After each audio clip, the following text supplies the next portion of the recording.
अस्सलामुअलैकुम वरहमतुल्लाहि वबरकातुहू। मैं हूं अब्दुल वहाब और आप देख रहे हैं नुक्ता गाइडेंस चैनल। नाज़रीन, आज की ये मेरी वीडियो निहायत ही अहम है इस एतबार से कि आज मैं बोगनवेलिया की कटिंग से बोनसाई तैयार करने का तरीका आपको बताऊंगा। और यहाँ पर ये आपको बता दूं कि बोनसाई किसे कहते हैं आप जानते ही होंगे, अगर नहीं जानते तो बोनसाई कहते हैं एक ऐसा दरख्त के जो यानी जिस तरह एक पूरा दरख्त होता है उसका काफ़ी मोटा तना होता है, उसकी एक अपनी शेप होती है और वो शेप बनने में उसको 10 से 15 साल लगते हैं पूरा एक दरख्त। तो वो पूरा दरख्त जो होता है उसको एक गमले के अंदर उस शेप में तैयार करना कि इस तरह लगे कि ये पूरा दरख्त है लेकिन हो वो 1-2 फुट में, यानी 1-2 फुट उसकी ऊंचाई हो और गमले के अंदर वो उसी शेप में पूरा एक दरख्त बन जाए। उसका मोटा तना हो, बड़ी बड़ी जड़ें हों, उसकी टहनियाँ उसी तरह हों जिस तरह के दरख्त होते हैं। तो मुख्तलिफ जो है दरख्तों की मुख्तलिफ चीज़ों के बोनसाई बनाए जाते हैं, बड़ा अरसा लगता है, टाइम लगता है।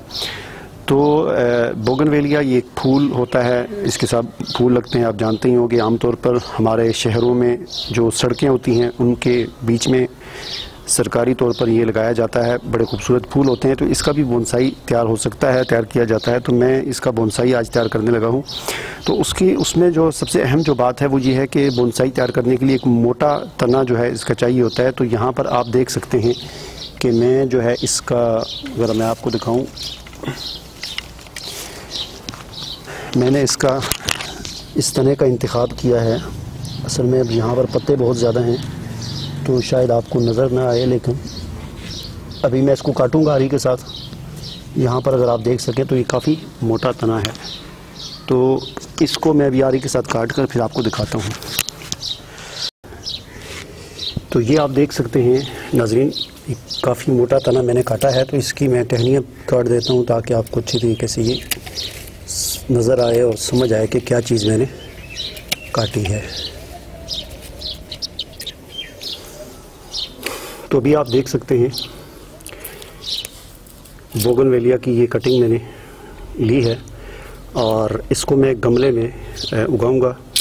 और इसमें सबसे अहम बात यह है कि एक तो ये कटिंग है और फिर इस कटिंग से हमने बोनसाई तैयार करना है। तो इसके लिए मैंने ये पॉट लिया है। ये तकरीबन मेरे ख़्याल में कोई 8 इंच का पॉट है। ये आम नॉर्मल जो पॉट होता है वो लिया मैंने गमला। और मिट्टी में जो इसमें यूज़ करूँगा, आम मिट्टी यूज़ करूँगा जो इसी के यहाँ पर ज़मीन पे जो मिट्टी है जहाँ से मैंने इस टहनी कटिंग जो काटी है मैंने, वहीं पर जो ज़मीन में जो मिट्टी है, आम नॉर्मल जो मिट्टी होती है, रेत इसमें मिक्स है थोड़ी बहुत, और यही मैं इसमें यूज़ करूँगा। उसके अलावा ये आपको कंकर नज़र आ रहे होंगे, ईंटें जो हैं ये मैंने जो है बारीक बारीक तोड़ी हैं, ये इस मिट्टी में मिक्स करूँगा ताकि एक बेहतरीन वेल ड्रेनिंग सॉइल जो है वो बन जाए। तो ये थोड़ी सी मैं इनको इसमें मिक्स कर देता हूँ। उसके अलावा मैंने इसका ये जो होल है इसको बंद करने के लिए ये कंकर, एक ईंट का टुकड़ा इस पर रख दिया है।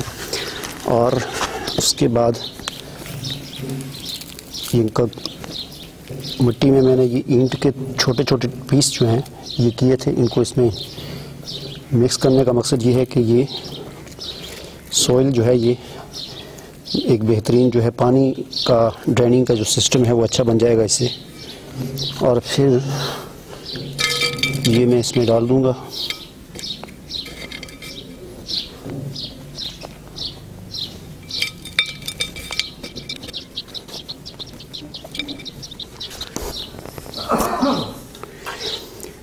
तो ये इसकी जो है वो कटिंग है।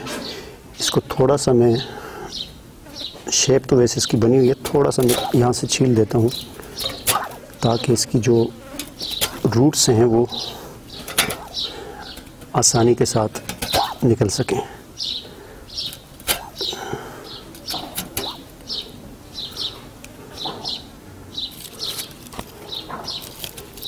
एक और बात मैं आपको ये बता दूं कि मैं कोई भी रूटिंग पाउडर इस्तेमाल नहीं कर रहा। मेरे पास रूटिंग पाउडर नहीं है। रूटिंग पाउडर के बग़ैर ही मैं ये कोशिश कर रहा हूँ कि ये मोटी कटिंग जो है ये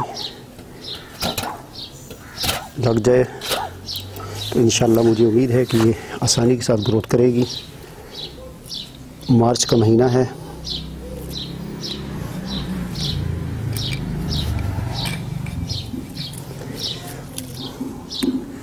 मेरा ख्याल ये है कि इसकी ये वाली टहनी है, इसको भी काट देना चाहिए।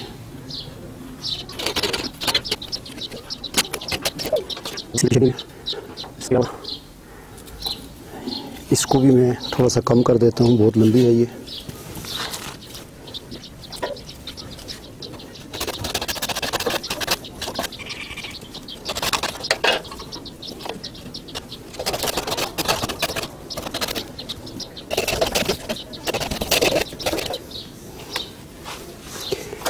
तो ये हमारा बोनसाई की कटिंग तैयार हो चुकी है और इसको बस इसमें रख दूंगा मैं आराम से। और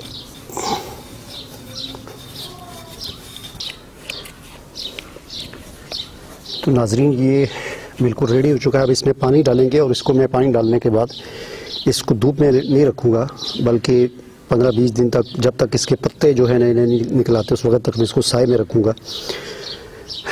धूप से इसको बचा के रखना है, साए में रखना है ताकि ये खुश्क ना हो जाए। और उम्मीद है कि आपको मेरी ये वीडियो पसंद आई होगी। और जिस वक्त इसको मैं दोबारा रिपोर्ट करूँगा, और गालिबन इसमें कम से कम भी नहीं तो 1-2 महीने लग जाएंगे, जब इसकी अच्छी तरह रूटिंग इसकी स्टार्ट हो जाएगी, जड़ें जो इसकी अच्छी तरह फैल जाएंगी, और हो सकता है 2 महीने से भी ज़्यादा लग जाएं। उस वक्त फिर मैं दोबारा इसकी वीडियो बनाकर आपको इसकी रूट्स दिखाऊंगा और इसको फिर किसी बड़े पॉट में, थोड़े से बड़े पॉट में हम इसको रिपोर्ट करेंगे और इसको बाकायदा जो है फिर इसकी जो टहनियाँ निकलेंगी उनको हम बोनसाई की शक्ल देकर इसको तैयार करेंगे।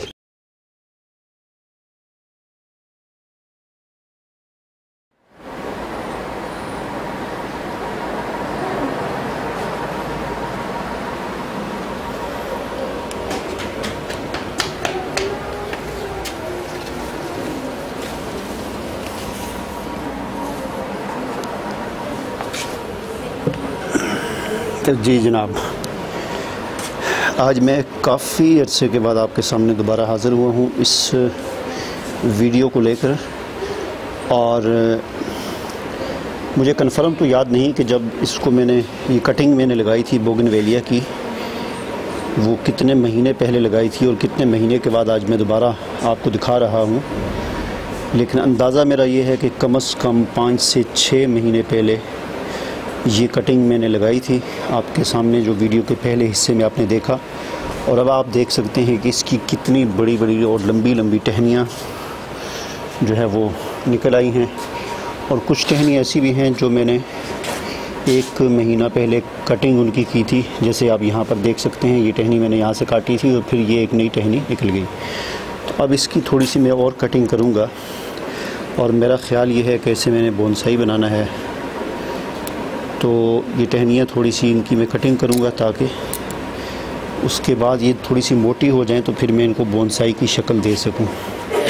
ठीक है जनाब, तो इस टहनी को मैं यहाँ से काट देता हूँ। इसी तरह इस टहनी को मैं, बहुत लंबी हो चुकी है ये भी, इसको मैं यहाँ से काटता हूँ और इस टहनी को यहाँ से। और ये 2 टहनियाँ जो हैं इनको फ़िलहाल रहने देते हैं, थोड़ी सी मोटी हो जाएं तो फिर इनकी भी कटिंग कर दूँगा।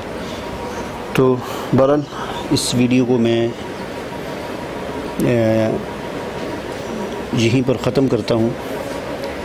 ज़ाहिर बात है, अब ये आपको जो चीज़ असल दिखानी थी वो ये थी कि कटिंग कैसे लगाई जाती है और कटिंग से कैसे जो है ये पौधा बनता है। तो आपने देख लिया, कटिंग मैंने लगाई थी आपके सामने, और अब अच्छी तरह से इसकी ज़ाहिर बात है इसके अंदर इतनी लंबी लंबी टहनियाँ जो निकली हैं तो इसके नीचे जड़ें भी होंगी। अब दोबारा जब ये टहनियाँ बड़ी हो जाएंगी और फिर मैं इनको बोनसाई की शक्ल दूँगा, और जो है केबल जो तारें होती हैं वो इसकी टहनियों के साथ मैं बांधूँगा, तो वो मैं अलग से आपको एक वीडियो में फिर मैं आपको दिखाऊँगा। मुझे इजाज़त दीजिए, अल्लाह हाफिज़। अरे भाई एक मिनट रुकिए, इतनी मेहनत से वीडियो बनाई है और आप देखकर वैसे ही जा रहे हैं। कम से कम एक लाइक तो कर दीजिए। और हाँ, YouTube की इतनी बड़ी दुनिया में फिर आप हमें कहाँ ढूंढेंगे, तो इसका भी एक हल है। हमारे चैनल को सब्सक्राइब कर दीजिए और फिर बेल के आइकन पर क्लिक कर दीजिए। हमारी वीडियोस आपको खुद नजर आएंगी। शुक्रिया।